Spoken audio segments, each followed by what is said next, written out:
Hi guys, it's Susan. I'm in my studio again, and I was talking to Jill on the phone a little bit ago, and I told her that I had thought I had finished all the videos that I had promised to get done, when she reminded me that I had not, because she reminded me I had promised to do a tutorial on these flowers that look like metal. These here. So I am doing one more tutorial today, and you can see here I've got a little pile of flowers. Here, let me put this down out of the moisture. I have a little pile of flowers right here that I've been working on. And you guys, these are just paper flowers. They start out looking like this. And all I've done to color those so far, you guys, is I mixed up in a little container some of my broken China Distress ink and some water, and I've just painted those on, and then I've dried them. Well, they're not quite, some of them aren't quite dark enough yet. Some of them I want to look a little different. So what I'm going to do is I'm going to take a water-based marker, and in this case this is a close to my heart marker. It doesn't have to be close to my heart, you guys. It can be any water-based marker that you have. The Copics will not work for this. As you guys know, those are alcohol-based, not water. And I'm just going to take and put a little bit of this just randomly around the edges of the petals. Okay. Just like this. And when you do this, you guys, you'll want to do one flower piece at a time, because you want this to run. Here in a minute I'm going to add some water to it, and it's going to run, and you really want that, because you really don't want flowers that look like that. Okay, now I'm just going to take my brush that I had been using before and my little bit of ink here, and I don't think I have enough. Let me add some water to this so I know I've got enough to finish all these petals without having to remix. And then you just simply get that wet, and that darker blue will run into your petals. You guys have all seen this done before. This is no great revolution or anything like that. And I'm not going to do all these flowers, you guys. I'm just going to do different ones. They don't all have to be done. Okay, and also because this shows, you want to make sure you get the back of your petals covered and have color on the back side as well. You can see I'm not anything close to being careful here. Now I'm going to take my tweezers, and you can see that flower is really saturated, so you want to be careful not to tear it. And I'm going to take my heat gun. The dog's throwing a fit over something. I have no idea what. She'll live. Let's dry this flower.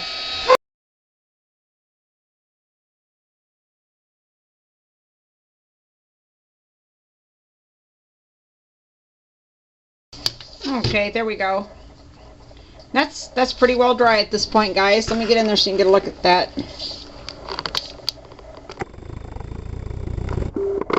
Okay, there you can see I've just kind of shadowed the edges a little bit. No big deal.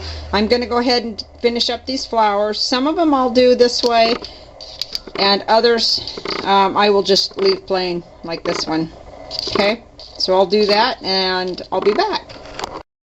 Hi guys, I'm back. Okay, I have my excuse me, my flower parts inked and dried. You can see that they're various shades of blue.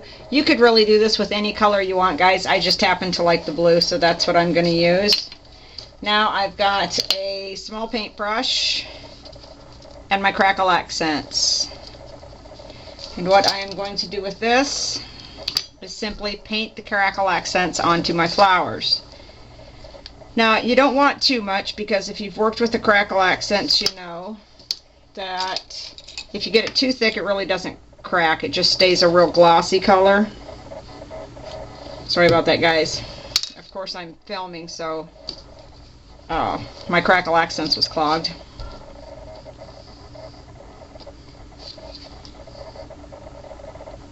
And how I'm going to do this, I'm just going to put a little bit on each one of the petals.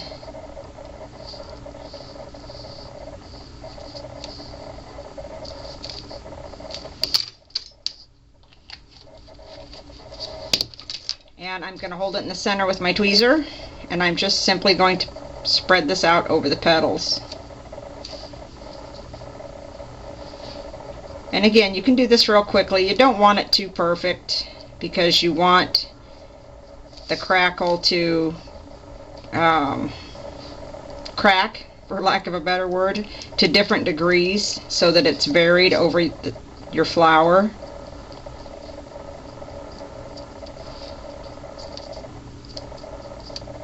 Okay, and I'm going to set this one aside to dry.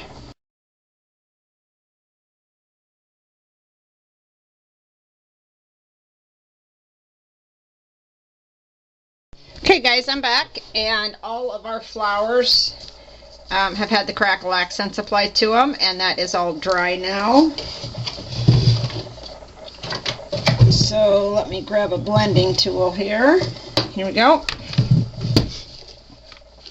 And this is just a little color box blending tool with little sponges on the end.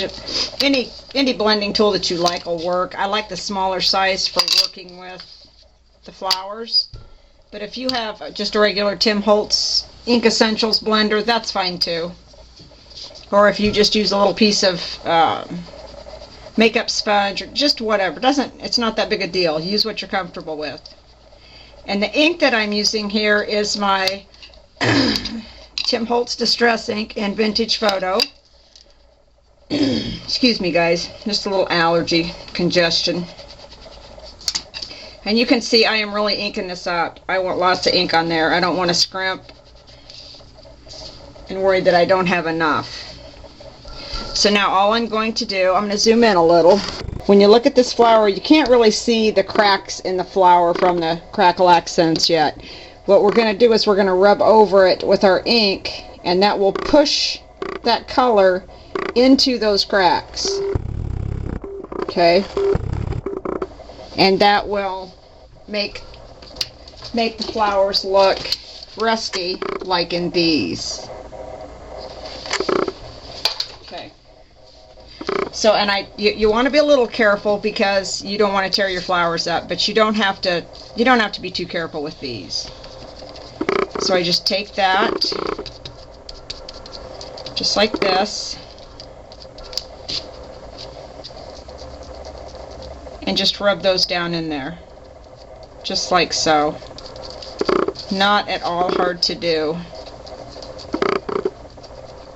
And because a lot of these centers are going to show you guys you want to get the centers inked as well. You don't want to leave that out or it will look odd at best when you're done. Okay, I shortened up my tripod legs a little and zoomed back out. So, and I'm just inking these. And there's really no right or wrong way to do this, you guys. You just put the ink on. See there? That's all there is to it. I'll do one that I didn't add any of the darker color to. Some of these are kind of stick because of the Crackle Accents. You guys, while I'm doing this, there's something else that I've been really kind of wanting to bring up and to talk about. And I think I'm going to do it now while I'm sitting here inking these flowers. And that is the subject of giving credit when you use someone else's ideas. I've had it happen to me several times already in just the few months I've been on YouTube. And I've talked to some of the other ladies. And it seems that more and more there's a problem with proper etiquette. So if you are watching a video by someone, doesn't matter, you know, whether it's me or whoever, and you see an idea that you like and you want to use, you guys, that's great. That's kind of the intention of doing all these videos, is to share and to inspire others to try things and to just, you know, have fun. At the same time, if you use another person's idea, you need to give that person credit. Just like you guys see me, like my book binding, like on this book that I did for Kelly. When I showed this many, I made a point to tell you guys that that was not my original design, that I got that idea from watching Laura Dennison over on the Paper Trail. And that's really important, you guys, because yes, we're all here to share, but nobody really wants to feel like they've been taken advantage of by someone. And if you don't give the other person credit, then, you know, you're taking away from them. You're using their idea and their creativity, and you're just, by not saying that you got it someplace else, you are kind of stealing from that person. And like I said, I've had it happen to me several times already. Sorry about that. My memory card decided that it was full right in the middle of that and shut my camera off for me. It's so considerate that way. But anyway, you guys, as I was saying, if you take someone else's idea and you use it without their permission, that is not going to be well received, not just by the person that you've taken the idea from, but it's not going to be well thought of by other YouTubers and other people that are making videos, because we all make videos and we all watch each other's channels, and as you're in the crafty community here, you're going to build a reputation for yourself, and you can build a reputation as someone who is respectful and trustworthy and ethical, or you can build the opposite reputation for yourself. So you really need to think about that, and you need to think about what kind of reputation you want and how you want others to feel about you. Because like I said, no one wants to feel like they've been taken advantage of by someone else. You know, whether it's here on YouTube or at work or at school or wherever. And it came into my mind again today because I was watching some videos. I had a new subscriber, and I went to that subscriber's channel to, check out their channel. And I noticed that they had a project that was nearly identical to one that I had seen just a few days ago. And of course I watched the video, and there was no credit given for the idea at all. And that's just not the way to do things. You don't want a reputation as being someone who cannot be trusted, or who is not ethical and honest. And it only takes a minute. And if you don't remember where you saw it, you can say, hey, I saw this somewhere here on YouTube, and honestly, I don't remember whose channel it was, but I know it was here.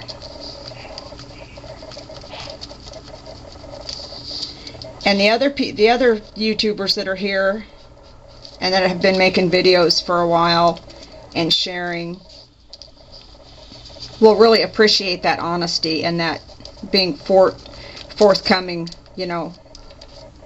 about that. Because like I said, we all share each other's ideas. I've used Laura Dennison's ideas for bindings. I've used Arlene over at Butterfly Kisses 12.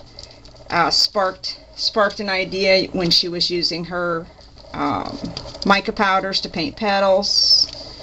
Jill, who is Stampyra, has given me ideas, and that's just the proper way to do that. Because like I said, you want to build the right kind of reputation for yourself here. Okay guys, now I'm going to show you. I'm going to line these up. These are the ones that I just did. These are the ones, excuse me, these are the ones I have not done. And here is the book with the originals. And I'm going to zoom in here. I want you to get a look at this. Okay? You guys, it's that easy. These are done. That's all it takes. They're ready to be applied to the edge of a page and have some centers of some sort put in them. And they're ready to go. That's all there is to it, guys. It's that easy. It's that fast. So if you want to try these, please give this a try. If you do try them and you show them, please give me credit as the person where you got the idea from for our last conversation. I want to thank everybody for letting me vent and for listening to my soapbox speech today. You guys know how much you all mean to me. I love making videos. I love sharing ideas and inspiration. And I have a lot of fun. I've made some really fantastic friends here. People that I never would have got a chance to meet otherwise. And that's probably the best part of doing this, is the community is so warm and so welcoming. And it's just a lot of fun. It's a lot of fun to be a part of. So thank you all very much. Okay, everybody have a great Sunday night, and I will talk to you soon. Bye-bye.